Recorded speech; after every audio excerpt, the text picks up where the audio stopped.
Mark Donovan had it all. At 50, he was a successful architect. His designs graced city skylines. He had a beautiful wife, Sarah. They had 2 wonderful children. Life was good. Mark had worked hard. He built a life he was proud of. Mark valued hard work and dedication. He believed in achieving goals. His life was a testament to this philosophy. He had a beautiful home, filled with warmth and laughter. Mark had achieved the American dream. He was content, or so he thought. The voice on the other end was unfamiliar. It belonged to a nurse at a rural Pennsylvania hospital. Mark listened, his heart sinking with each word. His father, the man he hadn't seen in years, was dying. The news hit Mark harder than he expected. He had spent years building walls of anger, resentment, and indifference. Now, those walls felt like they were closing in on him. He felt a rush of emotions, confusion, denial, and a flicker of something else he couldn't quite place. The nurse explained that his father had very little time left. They needed someone to be with him. It was a plea, a last-ditch effort to give a dying man some semblance of peace. Mark struggled to process the information. He wanted to hang up. He wanted to pretend he never received the call, but something stopped him.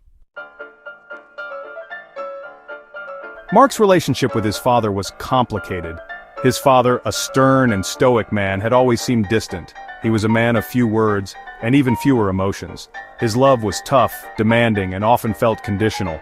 Growing up on their small Pennsylvania farm, Mark felt the constant pressure to meet his father's expectations. Expectations he could never seem to reach. He yearned for his father's approval, his love, but it always felt just out of reach. As Mark grew older, the distance between them widened. Their conversations became strained, filled with silences that spoke volumes. The once shared dreams of Mark taking over the family farm faded into unspoken resentments. Eventually, the distance became insurmountable. Mark left the farm, vowing to create a different life for himself, a life where he could define success on his own terms. The drive to Pennsylvania was a blur. Mark's mind raced as the miles flew by. Memories, both good and bad, flooded his thoughts.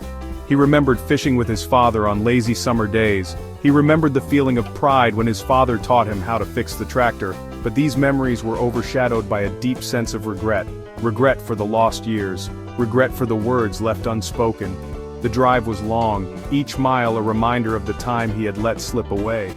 As he got closer to the farm, his anxiety grew. He hadn't been back in years. The familiar landscape brought back a torrent of emotions. He wondered if his father still lived in the same old farmhouse. He wondered if anything had changed at all.